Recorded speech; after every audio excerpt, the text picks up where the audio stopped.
पुण्यश्रीताई बेटकर तुम्हीच आहात का? हो मीच आहे. हे घ्या. हे काय आहे? हे आपल्या विभागाचे माननीय मंगेश कुरेकर साहेब आमदार त्यांच्यातर्फे तुम्हाला हे पत्र देण्यात येत आहे.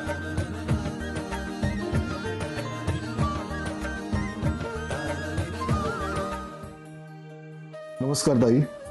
पत्रास कारण की आपल्या महाराष्ट्र सरकारने सुरू केलेल्या मुख्यमंत्री माझी लाडकी बहीण योजनेत तू नाव नोंदणी केली आणि योजनेचे पहिले 2 हप्ते देखील तुला मिळाल्याचे बघून मनस्वी आनंद झाला. एक भाऊ म्हणून आपल्या महायुती सरकारने रक्षणासोबतच तुझ्या गरजांचा आधार बनून तुला हातभार लावण्याची जी जबाबदारी स्वीकारली आहे ती कायमस्वरूपाची आहे. ती रक्कम भविष्यात वाढत जाईल यात शंका नाही आणि त्यात कुठलाही खंड पडणार नसल्याचा शब्द मुख्यमंत्री एकनाथ शिंदे साहेबांनी दिला आहे. आता फक्त गरज आहे तुझ्या शुभाशीर्वादाची आणि लाडकी बहीण म्हणून सदैव पाठीशी उभी राहण्याची. एक भाऊ म्हणून हक्काने मी तुझ्याकडे इतकंच मागू शकतो. धन्यवाद. स्नेह आहे तोच वृद्धिंगत व्हावा. तुझाच भाऊ मंगेश कुडाळकर. विकासाचा संदेश कुडाळकर मंगेश.